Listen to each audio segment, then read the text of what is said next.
Nós estamos numa série, e a série se chama Movidos pela Graça, que é o tema de missões nacionais desse ano. Temos aqui até o Aron, o Evinho, o Bal.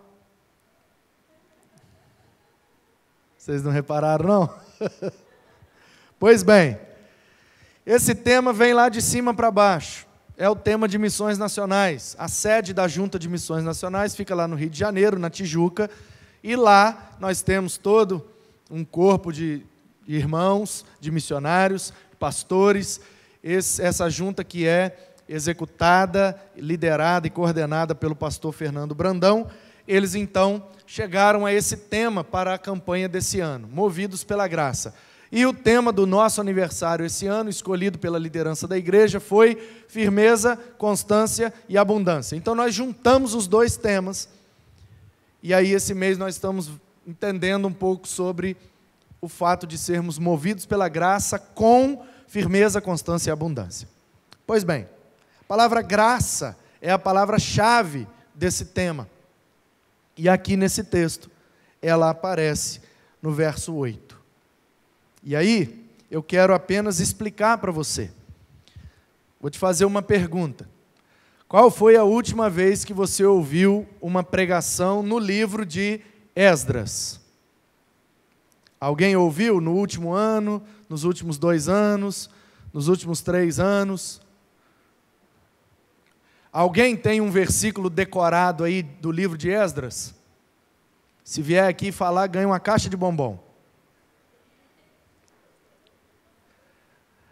Ou seja, essa pessoa chamada Esdras, e esse livro não é muito estudado por nós, não é muito pregado por nós não sabemos muita coisa desse livro.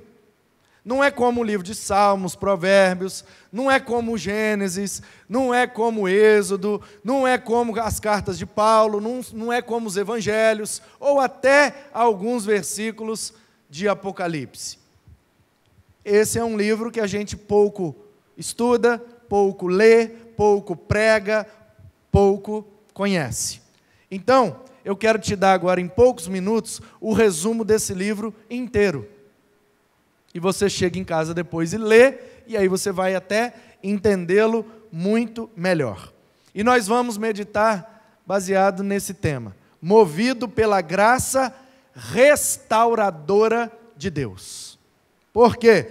Porque se eu pudesse dar uma palavra-chave para o livro de Esdras, eu daria a palavra restauração. Porque é um homem e um livro que estão no momento de restauração. Você conhece a história? Se não conhece, vai conhecer agora. O povo de Deus, descendentes de Abraão, foram para o Egito por causa de José. O Abraão é pai do Isaac, o Isaac é pai do Jacó, o Jacó é pai do José. Então o José é bisneto do Abraão. E ele foi para o Egito. A gente conhece a história. Lá eles se tornaram escravos, depois de muitos anos, e ficaram escravizados durante centenas de anos. Quase 400 anos eles ficaram lá escravizados.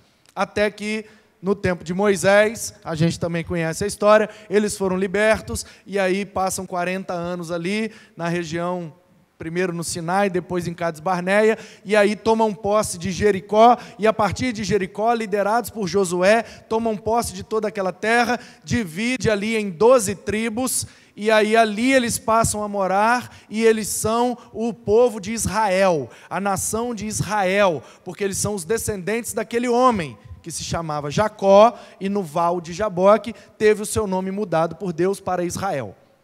Então, na Bíblia, Israel não é um país. Israel, na Bíblia, é um homem. E a nação de Israel é composta pelos descendentes desse homem, que até um momento de sua vida se chamou Jacó e depois foi chamado de Israel. Pois bem, esse povo começou a habitar ali e eles eram liderados por juízes, líderes que Deus levantava para ajudá-los a proteger a terra. Porque quando eles chegaram lá naquela terra, chamada Canaã, aquela terra era habitada por outros povos, Como disse o texto, heteus, ferezeus, amorreus, jebuseus, cananeus, gente de tudo quanto é nação ali, que morava ali naquela terra. Eles chegaram pelo poder de Deus, eles foram conquistando a terra, eles fizeram poucas guerras, na maior parte das vezes, de forma sobrenatural, Deus agiu, assustou o povo e o povo correu. E aí o povo foi saindo, e eles habitaram naquela terra. Mas, de vez em quando, eles queriam tomar a terra de volta.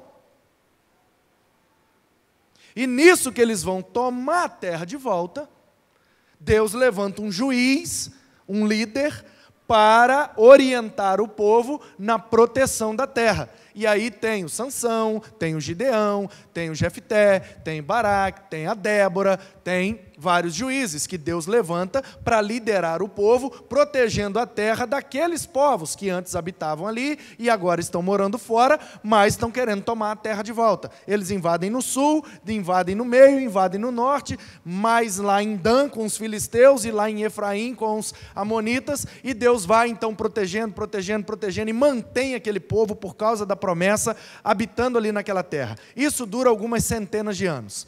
De repente, o povo vira e diz assim: nós queremos um rei. Não, nós não queremos ter um juiz aqui, um juiz lá, não queremos líderes não, a gente quer um rei. Porque os povos ao nosso redor, aquele pessoal que morava aqui, que saiu fora, todos eles têm um rei. Por que a gente não tem rei? Aí já estamos no tempo de Samuel, que é o último dos juízes. E aí o Samuel chora, o Samuel fica triste: ai Senhor, esse povo está me rejeitando, eles não querem que eu lidere eles, não querem que eu seja juiz e sacerdote sobre eles. Aí Deus fala: não Samuel, não chora não, fica tranquilo, o problema deles não é com você não, o problema deles é comigo. Porque se eles estão querendo um rei, significa que eles precisam de um líder humano, porque eu não basto para liderá-los. Eles precisam de um ser humano para eles olharem e dizer: ah, agora tudo vai dar certo. E o tempo passou e nós estamos mais ou menos 3.500 anos depois do tempo dos juízes, e ainda tem gente que quer um ser humano para olhar e ter confiança. Ah, agora tudo vai se acertar. Vamos colocá-lo no poder e tudo se resolverá. Tem 3.500 anos que o homem está tentando resolver os seus problemas com um líder e não consegue. Por quê? Porque o único líder, única vontade soberana que o homem precisa é do Senhor. Por isso que feliz a nação cujo Deus é o Senhor. E aí, então Deus orienta Samuel, ele escolhe o Saul, da tribo de Benjamim, lá de baixo, do sul. Ele reina por 40 anos, mas aí ele desobedece a Deus, não quer se arrepender. O problema dele não é o pecado, é a falta de arrependimento. E aí Deus vai lá na tribo de Judá, na casa de Jessé, e escolhe um menino lá, o mais novinho, Davi. Saul morrendo, Davi então assume o trono e reina por 40 anos. Morrendo Davi, vem o seu filho, Salomão, e reina por mais 40 anos. Aí já são 120 anos, onde a nação é unida, a nação é uma só, é o povo de Israel. Aí Davi fez a capital em Jerusalém, Salomão construiu lá o templo, então lá estava o palácio do rei, lá estava o templo de Deus, então Jerusalém se tornou o centro da adoração, da política e da economia da nação de Israel. Pois bem, morrendo Salomão, quem deveria assumir o trono era Roboão, seu filho. Porém, do norte, veio uma turma para reclamar. Aí eu estou no primeiro livro dos reis, mais ou menos no capítulo 12, 13. O povo veio do norte dizendo assim: ô meu rei, o seu pai castigou nós lá de cima, porque como ele é daqui de baixo, ele deu uma moral para a galera aqui de baixo do sul, mas nós que somos lá do norte, a gente pagou muito imposto, a gente teve que trabalhar demais, sem falar que para adorar a Deus, a gente tem que sair lá dos confins das tribos do norte e vir até em Jerusalém para adorar. Então nós que somos do norte, estamos sofrendo muito. O que o senhor pode fazer por nós que somos do norte e dar uma amenizada na nossa situação? Aí o rei Falou assim, espera aí que eu vou dar uma olhada aqui. E aí ele consultou os sábios, os anciãos. E aí os sábios disseram assim, olha, se eu fosse você para ganhar uma moral com esse pessoal do norte, dá uma folgada, dá uma moral, cobra menos imposto e tal, e se eles não puderem vir para a Páscoa, para as festas, para os cultos, não exige muito não, dá uma amenizada, porque seu pai já há 40 anos, né, seu pai ficou muito rico, foi muito próspero, mas ele extorquiu demais o povo, então dá uma amenizada. Aí ele, não gostei muito desse conselho. Aí ele vai e chama os jovens, que é da idade dele, os amigão dele, e fala, e aí, que conselho vocês me dão? Aí os caras, que amenizar nada não, rapaz, senta o bambu nesses nortistas. Quem é do norte, problema deles que eles moram longe. Nós somos daqui de Judá, nós somos daqui de Benjamim, nós somos daqui do sul, e o povo do sul é que é o povo top, esse povo do norte não merece nada não, senta o bambu neles. E aí ao invés de ouvir o conselho sábio dos anciãos, ele cai na besteira de ouvir os jovens, senta o bambu no povo e diz, não vou dar moral nenhuma não, vocês podem voltar para casa e tchau e benção. Aí o povo volta e diz assim, é? Mas nós no norte somos 10 tribos, vocês lá no sul são só 2, então quer saber? Jeroboão, você que é o líder nosso aqui, nós vamos consagrar você a rei, e você vai ser o nosso rei, e as 10 tribos do norte vão se tornar Israel, e a nossa capital vai ser Samaria, e deixa aquele povo do sul com Jerusalém, e nós vamos adorar em Samaria, e nossa capital é Samaria, e o Senhor vai ter um palácio aqui em Samaria, e nós somos agora o reino do norte, e o reino do sul, que é Judá, inclusive vão ser nossos inimigos. E assim aconteceu. E aí ficou um rei lá no sul, outro rei no norte, uma capital no sul, uma capital no norte, no sul Judá, no norte Israel. Tudo povo de Deus, tudo descendente do Jacó, tudo filhos da promessa de Abraão, mas brigaram por causa de bobeira. E aí se dividiram. E a Bíblia diz que uma nação dividida não prospera. Pois bem, o que é que acontece? No norte, passam 19 reis. Morre um, vem outro, morre um, vem outro, morre um, vem outro, morre um, vem outro. Começou essa divisão mais ou menos no ano 900 e pouco, antes de Cristo. Mais ou menos 950, 920, ali mais ou menos. Porque Davi está 1000, Salomão mais ou menos 950, então ele reina por 40 anos, mais ou menos 9 fora, 900 e pouco. 900 e pouco o reino divide. 100 e poucos anos depois, mais ou menos 180 anos depois, a Assíria, uma nação vizinha lá, começa a crescer e se torna um império. O Egito, que era o império até então, começa a decair, declinar, e a Assíria surge como império. E a Assíria vem invadindo tudo, e vem conquistando tudo, e sai da reta que eles estão de bicho, e é tiro, porrada e bomba, e eles são sinistros mesmo, não perdem nenhuma batalha, e pum, eles entram no norte, no reino do norte, e destroem, e leva cativo, e escraviza, e toma posse das cidades, das terras, de Samaria, de tudo, e queima, bota fogo, mata, escraviza, e eles começam a se misturar, e aí vira aquela bagunça lá no norte. A partir de 722 a.C., o reino do norte deixa de ser reino, perde o seu rei, e nunca mais volta a se reunir como tribos de Israel. E aí o tempo vai passando. E muitos profetas avisaram, vocês cuidado, hein? Vocês cuidado, hein? Que o pau vai quebrar. O povo não acreditava. E os profetas avisando, e pá. E aí, aconteceu, veio o juízo. Pá! Acabou com Israel. Aí o pessoal de Jerusalém, eita, que o negócio é sério mesmo. Será que pode acontecer com a gente? Aí o povo se converteu, começou a orar e jejuar e ler a Bíblia, não sei o que.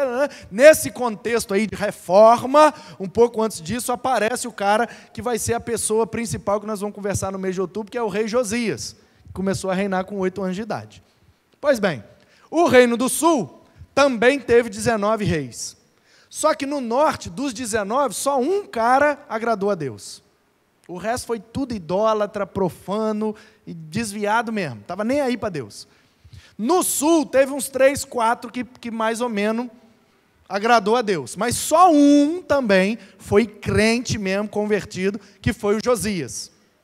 Depois do Josias, foi ladeira abaixo, e o povo voltou com a idolatria, voltou com a porcaria, voltou a desobedecer a Deus, não ouviu os profetas, e aí em 586 veio a Babilônia. Pá! Mais ou menos por volta do ano 605, 606, Nabucodonosor já invade Jerusalém pela primeira vez, expulsa os egípcios e tal, e diz assim, ó, agora vocês pertencem a nós. E aí eles já tinham destruído os assírios, eles dão um cala-boca nos egípcios, e agora a Babilônia que está no poder. E aí nós estamos por volta do ano 600, antes de Cristo. E aí eles começam, pegam uns jovens bonitos lá, inteligente, forte, bonito, e leva como escravo.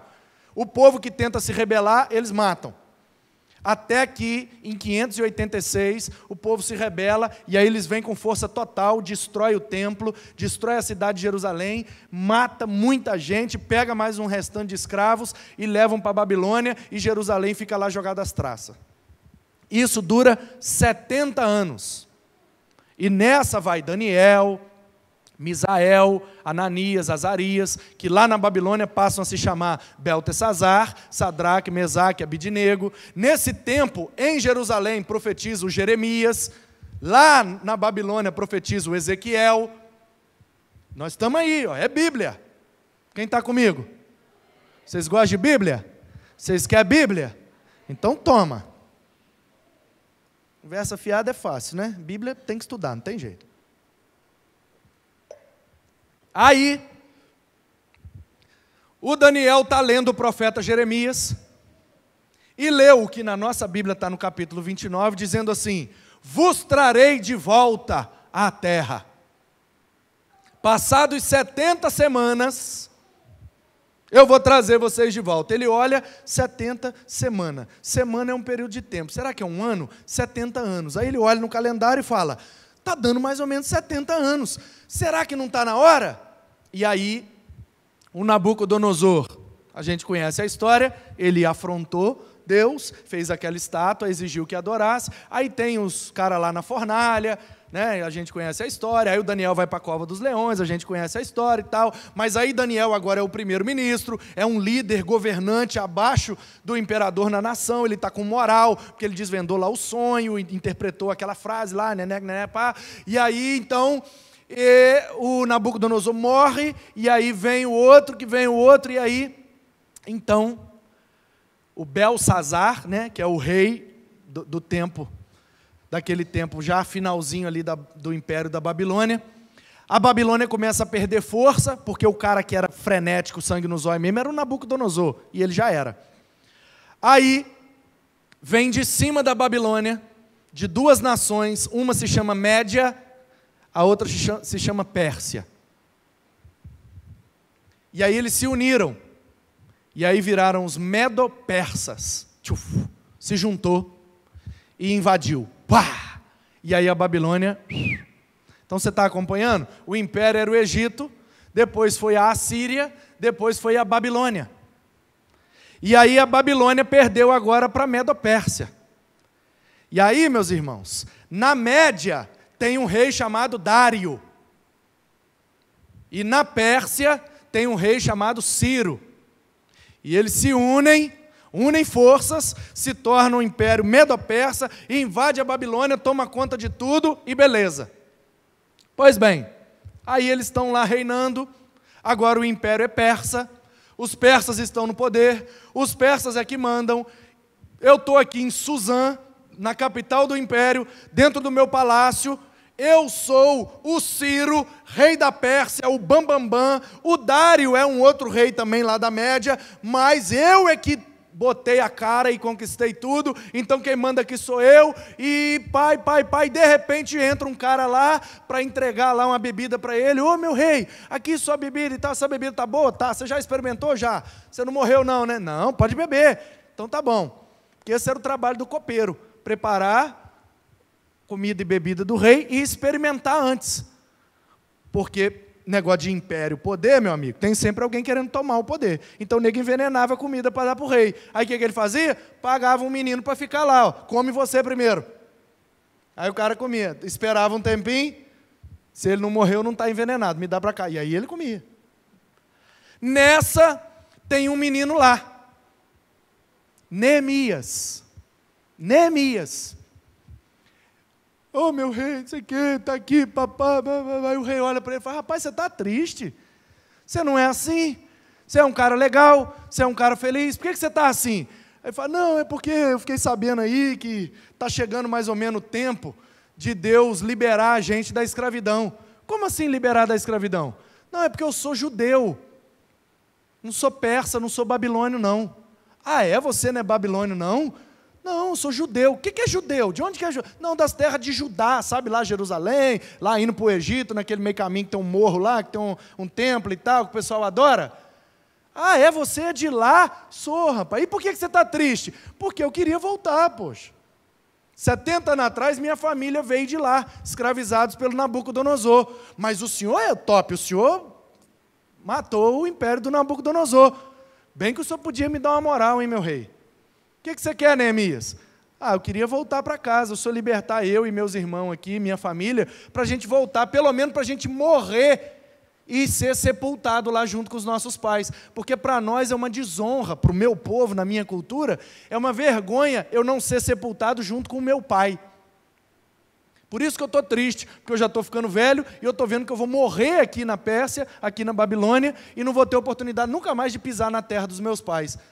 Aí o Ciro olha e fala: que isso, rapaz, você é o melhor copeiro que eu tenho, você é um cara bom, você é um cara religioso, você é um cara correto, você é um cara top de linha. Ah, é moleza isso, o que você quer? Não, queria voltar para lá. Então agora, aí o Ciro vai e faz um decreto: todos os judeus que quiser voltar para casa, está liberado. Pá! Aí o Neemias: ó, galera, aqui, ó, ele deixou, ele liberou, partiu. Aí a galera: não, peraí, agora não. Aí eles ficam meio assim, meio assado. Por quê? Porque o tempo da profecia não se cumpriu completamente. Aí vem um cara chamado Zorobabel.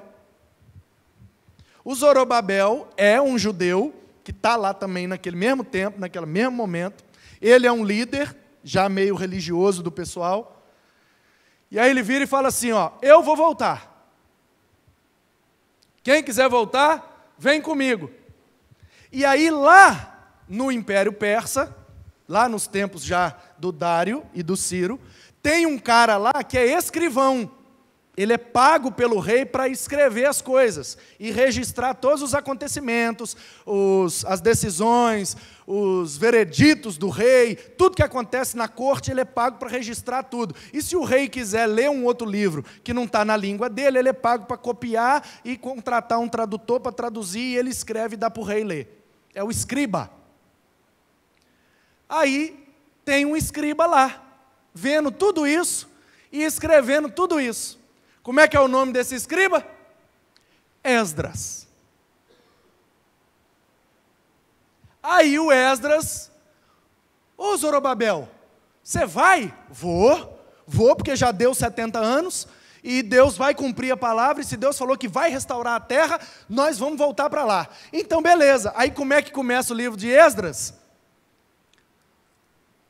O decreto de Ciro, dizendo: todo mundo que é judeu pode voltar para casa.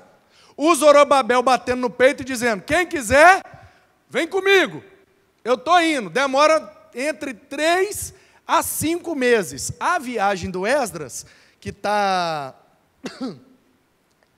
aí no meio do livro, aí, não vou lembrar agora exatamente o versículo, durou 4 meses, de Suzã, a capital, até Jerusalém. Era entre 3 e 5 meses. Quem andava bem rápido, fazia em 3 meses. Quem andava mais devagar, em 5 meses. Em média, 4 é o que durou a viagem do Esdras. Pois bem, aí o Esdras começou a escrever. O Ciro diz que quem quisesse voltar, podia voltar. O Zorobabel levantou e disse que voltaria. Aí começa, capítulo 1, a lista dos que voltaram com o Zorobabel. O fulano, ciclano, beltrano, nananana. Aí foi chegando a notícia. E aí o povo chegou lá, aí mandava notícia de lá para cá, e tinha viagens, rota comercial ali, para chegar no Egito, para chegar no mar. Aí o povo trazia notícia: o povo chegou lá e ergueram um altar. E fizeram um culto a Deus. Aí ele foi e registrou: um altar foi reerguido, e o Zorobabel liderou o povo, e eles levantaram aquele altar e adoraram a Deus. E mais o quê? Aí vai chegando a notícia. Agora eles já pegaram aquelas ruínas do templo e já fizeram as bases, uma sapata, já pegaram um materialzinho que eles levaram e já fizeram um puxadinho lá e agora já estão começando a reforma do templo. Aí o Esdras, bota no livro, a restauração do templo do Senhor. Começaram pelas bases e E aí chega outra notícia. Quando eles estavam começando a fazer a pedra de sapata do templo, veio uma turma para atrapalhar eles. Não brinca, menina, atrapalhar.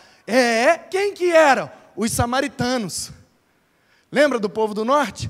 Que lá atrás brigou? Roboão, Jeroboão, viraram inimigo, né? Por isso que judeu não dá com samaritano no evangelho. Você está entendendo?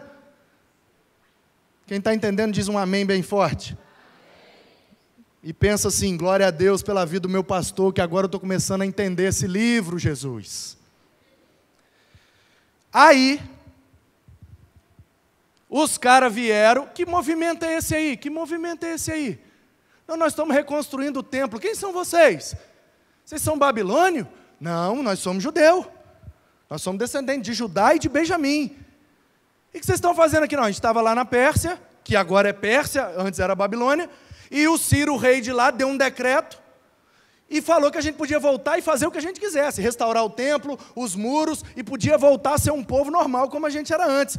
Eu duvido, o rei da Pérsia fez isso com vocês? Não, nós vamos lá perguntar para ele. Aí eles vão lá na Média e perguntam para o Dário. Está aí na sua Bíblia. É só você pegar do capítulo 1 e ir passando aí. Adversário começa a atrapalhar. Eu estou no capítulo, que eu estou falando meio de cabeça, capítulo 5. Confere aí, Não, final do 4, os inimigos fazem a treta. Agora eu já estou no 5. Aí Deus levanta 2 profetas, cujos livros estão aí na nossa Bíblia, Ageu e Zacarias. Então toda vez que você for ler Ageu e Zacarias, do que eles estão falando? Desse momento. Por isso que o Ageu, capítulo 2, verso 9, diz: a glória desta última casa será maior que da primeira. Por quê? Porque ele está falando daquele templo que está sendo reconstruído. Deus vai agir mais poderosamente do que na época de Salomão. E aí o Zorobabel está lá. Por isso que Zacarias, capítulo 4, verso 10 diz: não desprezem os pequenos começos. Zorobabel tem na sua mão o prumo e vai terminar a obra que começou. Zacarias, profeta, dizendo: vai lá, Zorobabel, Deus é contigo. E palavra de Deus nos inimigos. E palavra de Deus. Assim diz o Senhor. E pai, não tenta atrapalhar não, que Deus vai esbaratinar todo mundo. E aí os caras, não, porque não sei o que, não sei o que. Quer saber? Aí levanta, umas turmas do conto, sempre tem, aleluia. Aí eles vão lá na Média. Não, nós vamos lá ver isso. Só que chega lá, não está o Ciro para dar resposta. Está o Dário, que é aquele rei lá da Média. Aí chega lá, aí eu estou aí agora no capítulo 5, a partir do verso 6. Os adversários consultam Dário. Aí chegam lá na Média: rei Dário, que história é essa aí que o Ciro, lá da Pérsia, liberou os judeus para voltar e reconstruir tudo lá? Aí o Dário: não estou sabendo disso não. Mas espera aí, que se está dizendo que o Ciro que fez, está aí, depois você lê. Espera aí, que se está dizendo que o Ciro mandou, eu posso mandar olhar nos arquivos, porque lá na Babilônia a coisa é toda organizada. E o Ciro virou Pérsia, mas ele manteve a organização da Babilônia. Então você pode ir nos arquivos lá, que está arquivado todos os decretos. Espera aí que eu vou mandar um secretário meu aqui, ir lá em Suzã, lá na capital, que agora é Pérsia, mas antes era Babilônia, para ele ver lá nos arquivos do decreto lá, para ver se o Ciro falou isso mesmo. O cara chega lá, pega, volta lá no Dário e fala: meu senhor, está escrito assim, Aí eu já estou lá no verso 12 do capítulo 6. O Deus, pois, que fez habitar ali o seu nome, derrube todos os reis e os povos que se estenderem a mão para alterar o decreto e para destruir essa casa de Deus, a qual está em Jerusalém. Eu, Dário, baixei o decreto e que se execute com toda pontualidade. Entendeu? Ele pegou o decreto do Ciro, leu e falou: o Ciro mandou fazer. Então eu, que sou brother do Ciro, porque a Média se uniu com a Pérsia e nós detonamos a Babilônia porque nós somos fechamento, então não vou contra o meu fechamento não. Se ele disse que pode reconstruir, pode reconstruir. E deu na mão dos inimigos. Pode voltar lá e diz que eu mandei construir tudo. E outra, diz que eu ainda vou arrumar um patrocínio de uns material aqui para mandar lá. Vou mandar umas tintas e uns panos bonitos e uns carpetes e vai ficar top aquilo lá. Quem entendeu diz amém. Aí o povo volta com o rabinho entre as pernas. E quando o povo volta, o templo já está quase pronto. E tome daqui, tome dali, o templo é restaurado, e aí, meu amigo, Dário decreta, o povo faz a consagração do templo, tudo bem que ele não é aquele templo de Salomão, é o templo agora do Zorobabel, né? Antes tinha granito, antes tinha, né? Aquelas coisas, carvalho e não sei o quê, agora é uns pedaços de eucalipto, uma telha de eternite, e um chão batido e pula para dentro e aleluia, aleluia, louvai a Deus e vamos adorar o Senhor com o que a gente tem. Aí o povo não quer ir cultuar, porque o templo agora é muito, não é aquele templo de Salomão. Aí o Ageu levanta e fala, seus miseráveis, venham adorar, que a glória desta última casa vai ser maior que da primeira. Não é da segunda não, tá, gente? Glória da segunda casa, não existe isso. Ageu 2:9, confere. A glória desta última casa. Por quê? Porque ela é a última. Porque depois ela é destruída e o templo do Senhor agora somos nós. Jesus veio para fazer isso. Molhão o bico. Pois bem, consagra o templo, faz a festa principal dos judeus, a mais importante, que é a Páscoa, celebra a Páscoa, mata um cordeiro, canta, louva, adora, come o cordeiro, come o pão, bebe o vinho, celebra, oh, aleluia, o cordeiro, o cordeiro. Aí, lá na Pérsia, não é mais o Ciro, agora é um outro rei chamado Artaxerxes. O Artaxerxes fica sabendo que os judeus voltaram, que o templo já está funcionando e que o negócio lá está pegando fogo já. Aí ele vira para o Neemias e fala, ô Neemias, você não estava tão triste, cara? Você não queria tanto voltar lá? Eu queria, mas... Então, cara, o Zorobabel já não foi?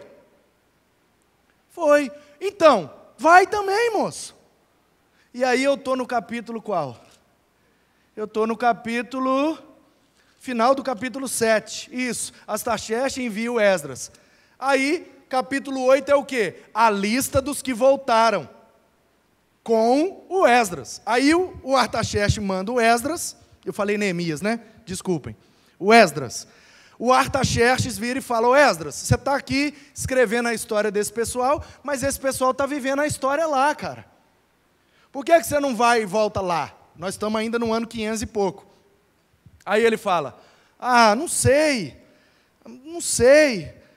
Aí vai passando, aí nós estamos agora já no ano mais ou menos 458. Até que o Esdras fala, não, vou voltar. Aí chamam a galera, aí tem a lista da galera que voltou com ele, os filhos de Finéias, Gershom, Tamar, Daniel, Davi, Atus, Secanias, Paró, Zacarias, um monte de gente. Aí beleza. Aí Esdras manda buscar levitas, uma galera levanta para ir com ele e fala, mas como é que a gente vai voltar para lá? Porque o templo lá está tendo um culto, mas ainda não está top de linha. Porque não tem sacerdotes, não tem os levitas para fazer o culto, para matar o bicho, para tocar as músicas, para limpar, para fazer top mesmo, a gente precisa de uns levitas. Aí manda buscar uns levitas, lá perto do rio que corre para a Ava, e aí lá vem uma turma boa, mais ou menos assim, uns 300 levitas. Vem uns 220 misturado e umas turminhas de outros que são mais importantes, e eles se juntam mais ou menos uns 300, junta com Esdras e vão para Jerusalém. Quando Esdras chega em Jerusalém, Zorobabel está lá, terminando o templo, a coisa já está acontecendo, você está entendendo. Chegam os levitas, opa, agora vai bombar, chegou a galera aí que é capacitada, a turma que fez seminário e que domina a arte, e nós vamos bombar, e agora vai acontecer, mas espera aí, vamos fazer um jejum antes. Aí ele jejua, faz um jejum e fala assim, não, já que a gente vai começar agora a voltar a ser aqueles judeus de antes, o que prejudicou aqueles judeus foi a idolatria, foi a desobediência. Então nós não podemos cair no mesmo erro. A gente tem que jejuar e buscar a Deus. Aí o que é que ele faz? Ele jejua, Entrega as ofertas dos caras, ó, isso aqui foi mandado para vocês, você é levita, sacerdote, então essa oferta aqui é para você, umas bandejas de prata, um negócio de ouro, a galera pega as ofertas, aí eles estão indo. E aí, de fato, agora chega em Jerusalém. Quando chega em Jerusalém, o Esdras olha aquela situação, vê que está muito pior do que ele imaginava, e aí ele já jejuou, ele já está com os sacerdotes, ele está pronto para voltar a ser os judeus que eles eram antes. E aí ele cai de joelho no chão, porque ele ouve a notícia de que o pessoal que voltou antes, lá no tempo de Zorobabel, voltou e pegou aquelas mulheres dos outros povos, que agora estavam andando tudo lá dentro, e casou com eles, e tiveram filho com eles, com elas, né, mulher dos caras lá, e aí eles estão tudo misturado agora, e por causa da mistura eles começam a adorar outro Deus, e aí a idolatria sorrateiramente está voltando para dentro de Judá e de Jerusalém. Aí ele cai de joelho no chão e diz: oh meu Deus, o que será de nós? Porque nós, no passado, fizemos a idolatria, pecamos contra o Senhor, botamos um monte de imagem, escultura e outros deuses aqui dentro e desobedecemos o Senhor. E por isso nós sofremos tudo que sofremos. Aí o Senhor cumpre a sua palavra, cumpre a sua promessa, nos traz de volta, e quando a gente chega aqui, o povo já está começando a querer voltar na idolatria de novo. Aí ele rasga as vestes. Ah, não acredito! Arranca a barba, arranca o cabelo da cabeça, está escrito. Nervoso ele, né? Esdras. Tem homem de Deus que é nervoso, tá? Não se espanta não. E nem por isso deixa de ser. Aí, depois que ele extravasou, por causa da revolta que ele ficou, com a maneira que estavam fazendo a obra de Deus, ele agora fala essas frases que estão nos versos 8 e 9. Que para mim é o cerne da mensagem do livro de Esdras, que é a mensagem de restauração. E o que é que diz o verso 8? Agora, por breve momento, nos foi manifestada a graça da parte do Senhor. O que é que o Esdras está concluindo? E tem gente que diz que o Antigo Testamento é lei, que só o Novo Testamento é graça. Não está lendo Bíblia direito. Não está mesmo. Porque o Deus que é onisciente, que sabe tudo, sabe antes, sabe que o ser que ele vai criar vai se rebelar contra ele, e mesmo assim ele cria os céus, a terra, e na terra ele cria um ser, a sua imagem, a sua semelhança, para se relacionar com ele, mesmo sabendo que esse ser vai ser pecador contra ele, ele ainda assim cria. Esse ser não merece ser criado, mas mesmo assim ele cria, e isso é graça, meu irmão. A graça está revelada desde o primeiro versículo da Bíblia. Esse papo, não, o Antigo Testamento é lei, o Novo é graça. Isso é conversa fiada de gente que não conhece Bíblia profundamente. A graça, Deus é um só. Não tem o Deus do Antigo Testamento e o Deus do Novo Testamento, meu irmão. Deus é amor desde sempre. Deus é Espírito desde sempre. Deus é justo desde sempre. Deus é misericordioso, compassivo, amoroso, bondoso, benigno desde sempre.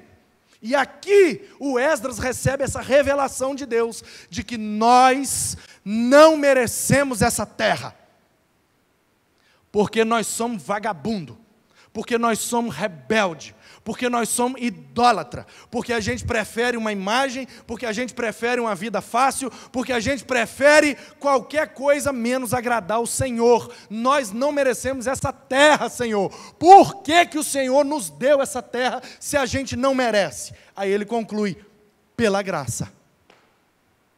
Deus quis assim, ponto. Como é que chama isso? Eu recebo um negócio que eu não mereço, graça. Aí ele diz aí, ó, agora, por breve momento, ou seja, nesse momento aqui que nós estamos vivendo, está sendo revelada a graça de Deus. Se a gente se arrepender e se consertar, Deus pode mudar a nossa história para sempre. Nós estamos aqui agora num momento crucial da vida do povo de Deus. E a graça de Deus está se revelando a nós.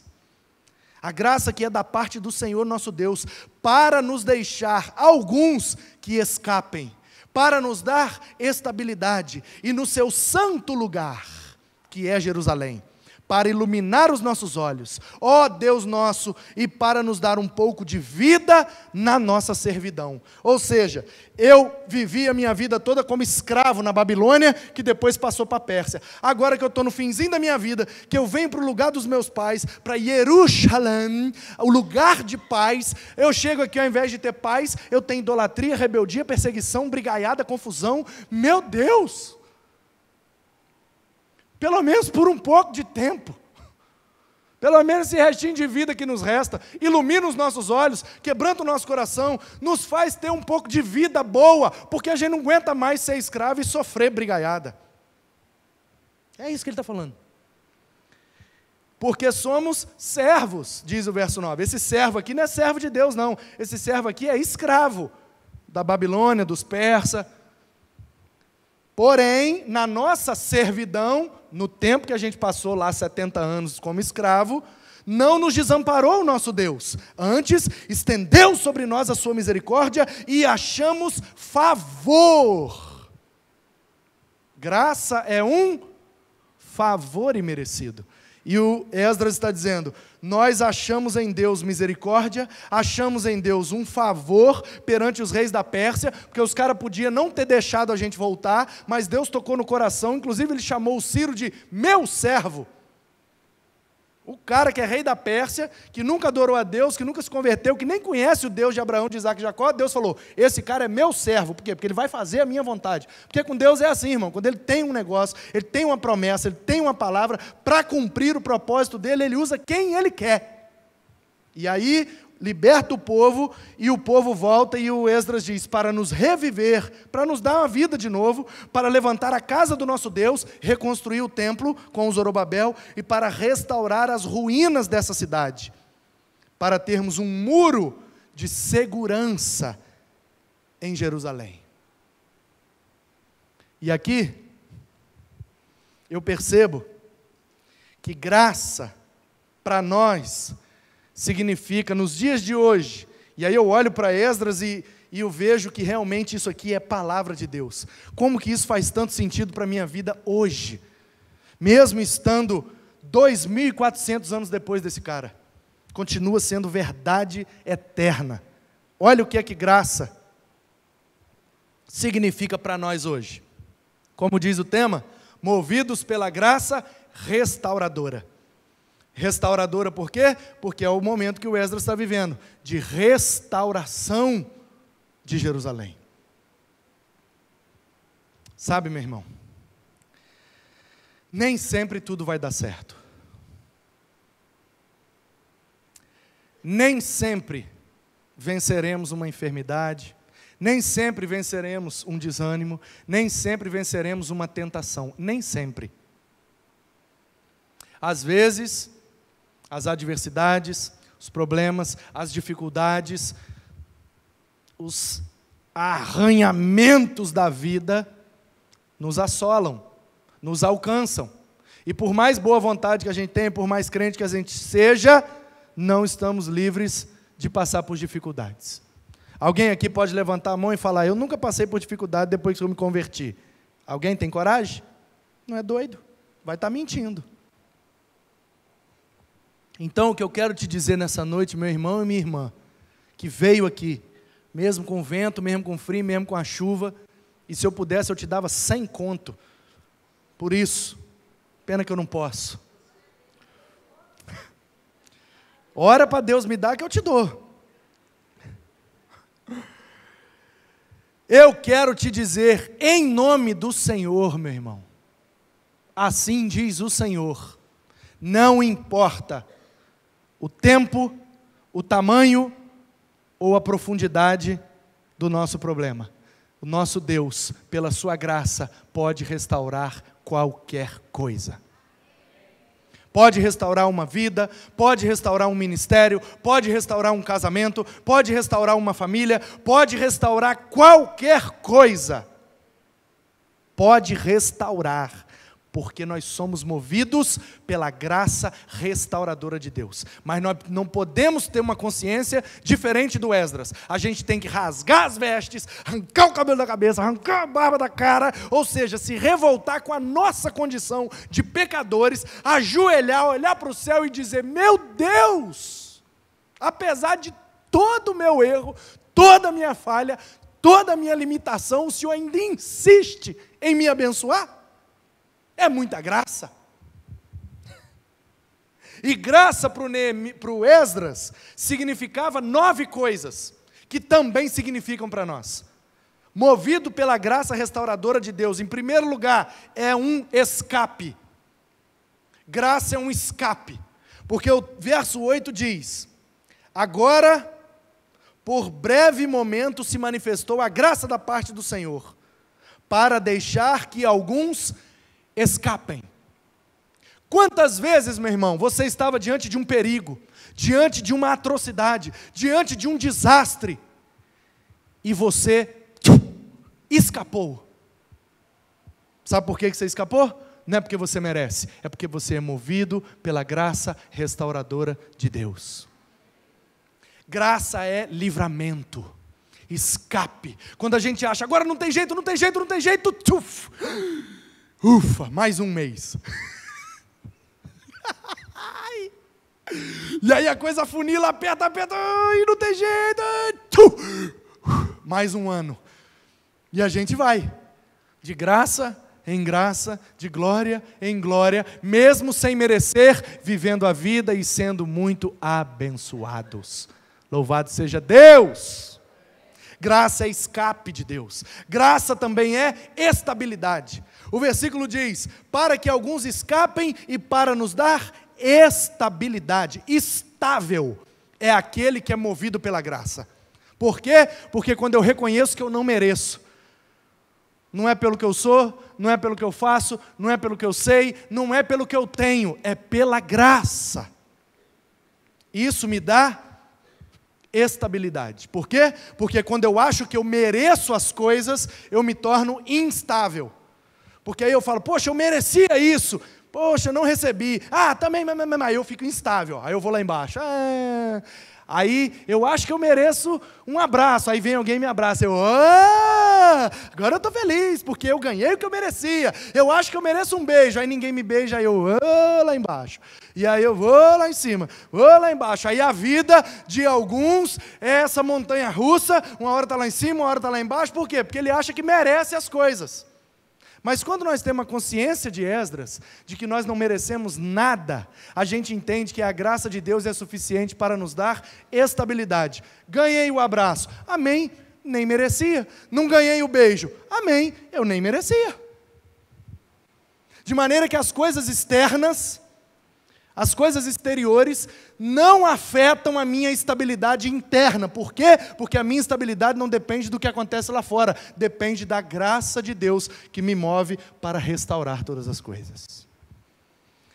Graça é escape, graça é estabilidade, graça é iluminação. Quando a gente entende que a gente não merece nada, isso ilumina a mente da gente, e a gente passa a olhar para as coisas mais iluminadas. Você está me vendo aqui perfeitamente. Eu estou sendo filmado aqui perfeitamente pelo culto ao vivo aqui de baixo e que vai para o YouTube lá de cima. Por quê? Porque tem muita luz aqui, ó. Se nós apagarmos as luzes, ninguém me vê direito mais. Não consegue mais discernir. Se eu apagar tudo, você não tinha como nem saber a cor da minha camisa. Você não tinha como ver que eu estou, olha aqui, ó, derretendo em suor. E meu avô, de vez em quando ele contratava uns caras para limpar o quintal dele. E desde pequenininho ele me ensinou 2 negócios. Ele dizia assim, ó: eu não contrato gente da canela grossa. A teoria dele. Diz ele que gente que tem a canela grossa, sabe essa parte aqui da canela? Aqui, ó. Essa parte aqui, ó. Ainda bem que a minha é fina, osso puro. Apesar de eu estar avantajado, a canelinha ficou. Ele fala, gente da canela grossa é gente preguiçosa. Teoria dos italianos lá, sei lá. O povo que mexia lá com café e tal, eles tinham essa lenda. E ele falava assim, eu não contrato quem não sua. Gente boa de serviço é gente que sua fácil. Por quê? Porque suor não dá para fingir. Tudo você finge. O cara, você está aqui, né? Ah, vamos pegar esse banco aqui, vamos pegar. Aí o patrão chega, alguém me ajuda aqui, ó. Me ajuda aqui, ó. Nossa, que trabalhador. Aí você olha o suor dele. Aí o cara está limpinho, sequinho. Alguém me ajuda aqui. Patrão, estou desde cedo carregando as coisas aqui, ó. Como é, meu filho? Você nem está suado. Eu não contrato gente que não sua fácil, dizia meu avô. Aí tem gente, quando eu desço daqui, tem gente que vai me despedir de mim lá embaixo, que às vezes quer dar um abraço, tal, é nojento, né? Aí vai coisa e tal. Tem gente que acha que o suor de um ungido pode curar também, cada um na sua. Tem uns homens aí que limpam o lenço assim e vende, né? E nego compra ainda, meu Deus. Que nojo, né? Enfim. Aí, tem gente que fala, pastor, está calor lá em cima? Não está calor não, tem ar-condicionado aqui, ó. Mas eu não estou suado por causa de calor não, meu irmão. Eu estou suado por causa do esforço que eu estou fazendo. Porque você não tem noção do esforço que é passar para você a verdade revelada nesse livro, de maneira que você entenda, que faça sentido para a sua vida e que saia daqui alimentado espiritualmente. Para mim, isso é um grande trabalho. Por isso, sou digno dos meus honorários. Que a Bíblia diz, digno é o obreiro do seu salário. E obreiro é quem faz obra. E quem faz obra, sua. Né, Bal? Então é isso. O negócio de ficar muito limpinho, não tem esforço. Quem se esforça, sua. E não dá para fingir. Então, graça é escape, graça é estabilidade e graça é iluminação. Se não tivesse essa luz aqui, você não ia conseguir ver que eu estou suado. Portanto, quando nós entendemos que tudo é pela graça e que somos movidos pela graça, a gente entende, eu não mereço nada, é graça. É o favor de Deus que foi estendido até mim. Deus está me dando livramentos, escapes, eu mereço? Não, pela graça. Deus está me dando estabilidade, em Deus eu estou firme, firmado na rocha, não há nada que me abale, e eu começo a perceber, a discernir, a olhar para as coisas e vê-las claras como o sol do meio-dia. Eu olho para uma situação assim e falo, já estou entendendo aquilo ali. Iluminação de Deus. O verso diz, graça da parte do Senhor para que alguns escapem, para nos dar estabilidade no seu santo lugar e para nos iluminar os olhos, para que a gente possa discernir e perceber a vontade de Deus para nós. Ó Deus nosso, e para nos dar um pouco de vida. Portanto, graça é escape, livramentos da parte de Deus, mesmo que a gente não mereça. Graça é estabilidade, segurança em Deus, mesmo que a gente não mereça. Graça é iluminação, discernimento em Deus, mesmo que a gente não mereça. E graça é vida em Deus, mesmo que a gente não mereça. Continuamos humanos, continuamos pecadores, é o que ele diz, somos servos, continuamos escravos, uns escravos da carne, de si mesmo, outros escravos do diabo, da influência maligna, outros escravos de Cristo, como disse Paulo, e a Bíblia diz, eu prefiro ser escravo de Cristo, porque sendo cativo a Cristo, é aí que eu encontro a verdadeira liberdade. Então, graça é escape, graça é estabilidade, graça é iluminação, graça é vida e graça é misericórdia. O verso 9 diz, somos servos, porém na nossa servidão o Senhor não nos desamparou. Meu irmão, não importa o erro que você cometeu, o vacilo que você deu, não importa a situação que está, se você está numa situação tensa, sinistra, imagina aquele povo lá na Babilônia, perderam a terra, perderam a casa, perderam o templo, perderam tudo, e o Esdras está dizendo, Deus nunca desamparou o povo, antes estendeu sobre nós a sua misericórdia.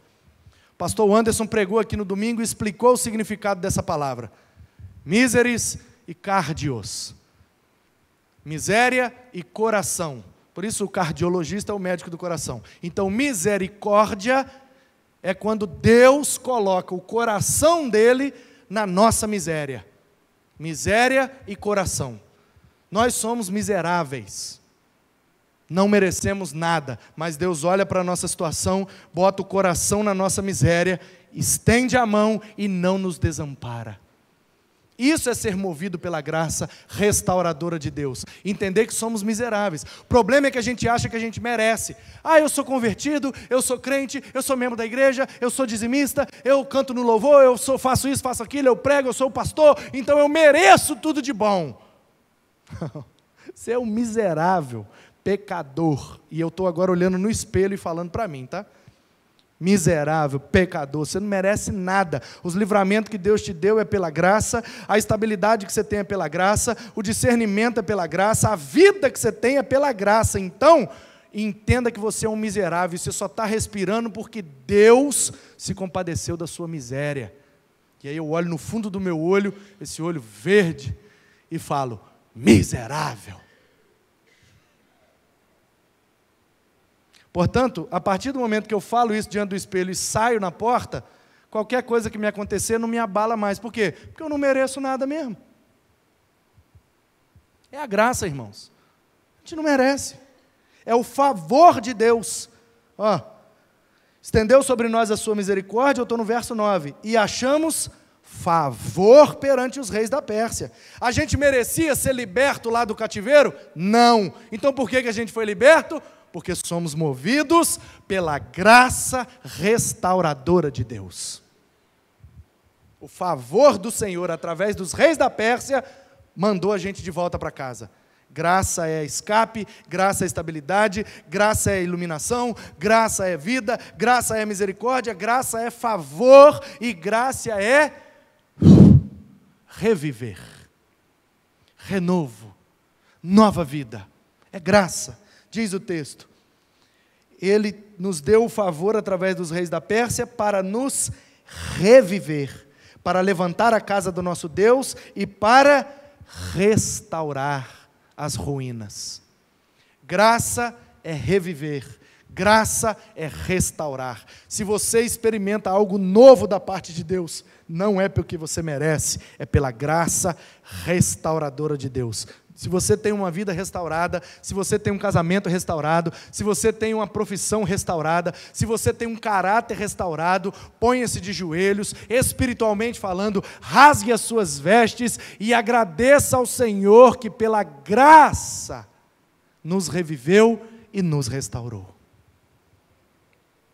E em último lugar, graça é segurança. Diz o final do versículo. Ele estendeu sobre nós a misericórdia, achamos favor perante o rei da Pérsia, para nos reviver, restaurar, e para que nos desse um muro de segurança. Muro de segurança onde? Jerusalém. Sabe, meus queridos, a Bíblia diz que nós não somos salvos pelo que fazemos. Não é por obras, para que ninguém se glorie. Nós somos salvos pela graça. Pela graça sois salvos. É dom de Deus. Se somos salvos, há para nós uma promessa. E aqui é a verdadeira mensagem do livro de Esdras, que é linda e maravilhosa, e faz todo sentido para mim e para você. O texto diz que os muros seriam restaurados, que eles teriam de novo a segurança que tiveram outrora. Eu quero que você imagine comigo, que a humanidade, quando o ser humano foi criado dentro do jardim, ele estava em Jerusalém, Jerusalém, o lugar de paz, a presença de Deus. Ali ele se relacionava com Deus, adorava Deus, e todo dia Deus vinha, e eles tinham um relacionamento que foi feito para ser eterno. Mas o homem se rebelou contra Deus, o homem pecou, e ele teve que sair de Jerusalém. E aí ele foi para o cativeiro, e aí nós andamos errantes pelo mundo, na Babilônia, na escravidão do pecado. Mas a escravidão não está programada para durar para sempre. Existe uma promessa, e a promessa é que a mulher geraria um descendente, e aquele descendente esmagaria a cabeça da serpente. Portanto, nasceu o descendente da mulher. Um menino nos nasceu, um filho se nos deu, e o poder está sobre os seus ombros, e o seu nome é Maravilhoso, Conselheiro, Deus Forte, Pai da Eternidade, Príncipe da Paz, Emanuel, Deus conosco, Jesus Cristo de Nazaré, é o menino que nasce e esmaga a cabeça da serpente. A serpente pica o seu calcanhar, mas ao ressuscitar ao terceiro dia, ele mata o que o matava, ele destrói o que o matava, que é a morte, e agora a morte não tem mais poder sobre nós, de forma que nós temos como sair da Babilônia e voltar para Jerusalém, que é a presença eterna de Deus, o lugar de paz que Ele preparou para nós. Portanto, meus queridos, o que esta história revela para nós é que há uma promessa para mim e para você. Do mesmo jeito que Deus não desamparou aquele povo, mesmo eles estando no cativeiro, Ele não nos desampara, mesmo andando errantes, pecadores e às vezes se rebelando contra Deus. O braço do Senhor continua estendido, a graça do Senhor continua derramada, Deus continua nos dando livramento, Deus continua nos fazendo estáveis, Deus continua iluminando a nossa mente, nos dando vida em Cristo, Ele continua colocando o coração dEle na nossa miséria, Ele continua derramando o seu favor e usando pessoas que nem crentes são para abençoar as nossas vidas. Ele nos faz reviver em Cristo, nos restaura e nos dará eternamente uma segurança que é inabalável. Não vamos para Jerusalém, lá no Oriente Médio, mas a Bíblia nos promete que a trombeta soando, Ele voltará para nos buscar, e nós iremos para a Nova Jerusalém, e lá estaremos seguros por toda a eternidade. Aleluia! Louvado seja Deus! Se você entendeu e te alimentou, diz um amém, glória a Deus, e Ele te abençoe.